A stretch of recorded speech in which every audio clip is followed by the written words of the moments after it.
ಒಂದು ಒಂದು ಪಲ್ಲವಿ ಹೇಳ್ಬಿಡ್ತೀನಿ ಅಷ್ಟೇ. ಬುದ್ಧ, ಬಸವ, ಅಂಬೇಡ್ಕರ್ ಅಂತ ಒಂದು ಎರಡು ಪಲ್ಲವಿ ಹೇಳ್ತೀನಿ. ದಯಮಾಡಿ ನಮ್ಮ ಟಿ ವಿ ಮಾಲಿಕ್ ದಯಮಾಡಿ ಕೇಳಬೇಕು. ದೇಶಕೋಶಗಳ ತಿಳಿದು ಜಗದ ದುಃಖಗಳ ಅರಿತು ಕಷ್ಟಕ್ಕೆ ಕಾರಣ ಕಂಡು ಹಿಡಿದ ಬುದ್ಧ ಆಗಲಿಲ್ಲ ನಮಗೆ ಆದರ್ಶ.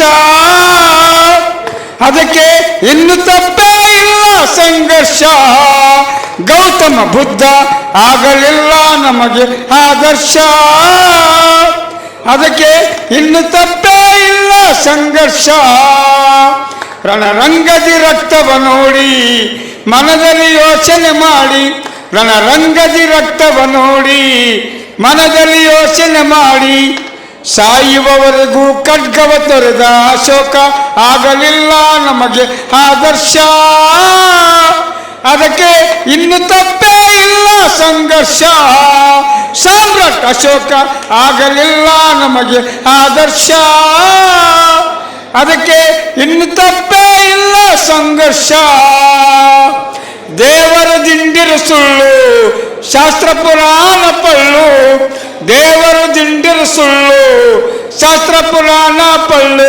ನಮ್ಮ ಸ್ವಾಭಿಮಾನವೇ ಶ್ರೇಷ್ಠವೆಂದ ಪೆರಿಯರ್ ಆಗಲಿಲ್ಲ ನಮಗೆ ಆದರ್ಶ. ಅದಕ್ಕೆ ಇನ್ನು ತಪ್ಪೇ ಇಲ್ಲ ಸಂಘರ್ಷ. ತಂದೆ ಪೆರಿಯರ್ ಆಗಲಿಲ್ಲ ನಮಗೆ ಆದರ್ಶ. ಅದಕ್ಕೆ ಇನ್ನು ತಪ್ಪೇ ಇಲ್ಲ ಸಂಘರ್ಷ. ಮಾನವರೆಲ್ಲರೂ ಒಂದು ಭೇದವು ಸಲ್ಲದು ಎಂದು, ಮಾನವರೆಲ್ಲರೂ ಒಂದು ಭೇದವು ಸಲ್ಲದು ಎಂದು ನಮ್ಮ ಸಂವಿಧಾನವ ಬರೆದು ಕೊಟ್ಟ ಅಂಬೇಡ್ಕರ್ ಆಗಲಿಲ್ಲ ನಮಗೆ ಆದರ್ಶ. ಅದಕ್ಕೆ ಇನ್ನು ತಪ್ಪೇ ಇಲ್ಲ ಸಂಘರ್ಷ. ಬಾಬಾ ಅಂಬೇಡ್ಕರ್ ಆಗಲಿಲ್ಲ ನಮಗೆ ಆದರ್ಶ. ಅದಕ್ಕೆ ಇನ್ನು ತಪ್ಪೇ ಇಲ್ಲ ಸಂಘರ್ಷ. ಹೆಣ್ಣು ಗಂಡು ಒಂದು ಸಮ ಶಿಕ್ಷಣ ಪಡೆಯಿರಿ ಎಂದು, ಹೆಣ್ಣು ಗಂಡು ಒಂದು ಸಮ ಶಿಕ್ಷಣ ಪಡೆಯಿರಿ ಎಂದು ಸಾರ್ವತ್ರಿಕ ಶಿಕ್ಷಣ ನೀಡಿದ ಬಾಪುಲೆ ಆಗಲಿಲ್ಲ ನಮಗೆ ಆದರ್ಶ. ಅದಕ್ಕೆ ಇನ್ನು ತಪ್ಪೇ ಇಲ್ಲ ಸಂಘರ್ಷ.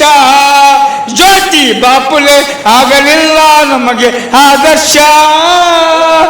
ಅದಕ್ಕೆ ಇನ್ನು ತಪ್ಪೇ ಇಲ್ಲ ಸಂಘರ್ಷ. ದಯವೇ ಧರ್ಮದ ಮೂಲ ಮಾನವನೇ ಮಾದೇವ, ದಯವೇ ಧರ್ಮದ ಮೂಲ ಮಾನವನೇ ಮಾದೇವ. ಕಾಯಕವೇ ಕೈಲಾಸವೆಂದ ಬಸವ ಆಗಲಿಲ್ಲ ನಮಗೆ ಆದರ್ಶ. ಅದಕ್ಕೆ ಇನ್ನು ತಪ್ಪೇ ಇಲ್ಲ ಸಂಘರ್ಷ. ಅಣ್ಣ ಬಸವ ಆಗಲಿಲ್ಲ ನಮಗೆ ಆದರ್ಶ. ಅದಕ್ಕೆ ಇನ್ನು ತಪ್ಪೇ ಇಲ್ಲ ಸಂಘರ್ಷ. ನಾವು ಬಿದ್ದ ಮರಗಳಲ್ಲ, ನಾವು ಬಿತ್ತ ಬೀಜಗಳು, ಇನ್ಕಿಲಾಬ್ ಜಿಂದಗಾಲಲ್ಲ. ನಾವು ಬಿತ್ತಿದ ಬೀಜಗಳು ಇನ್ಕಿಲಾಬ್ ಜಿಂದಾಬಾದ್ ಎಂದ, ಇನ್ಕಿಲಾಬ್ ಜಿಂದಾಬಾದ್ ಎಂದ ಭಗತ್ ಸಿಂಗ್ ಆಗಲಿಲ್ಲ ನಮಗೆ ಆದರ್ಶ. ಅದಕ್ಕೆ ಇನ್ನು ತಪ್ಪೇ ಇಲ್ಲ ಸಂಘರ್ಷ. ವೀರ ಭಗತ್ ಸಿಂಗ್ ಆಗಲಿಲ್ಲ ನಮಗೆ ಆದರ್ಶ. ಅದಕ್ಕೆ ಇನ್ನು ತಪ್ಪೇ ಇಲ್ಲ ಸಂಘರ್ಷ. ಅದಕ್ಕೆ ಇನ್ನು ತಪ್ಪೇ ಇಲ್ಲ ಸಂಘರ್ಷ.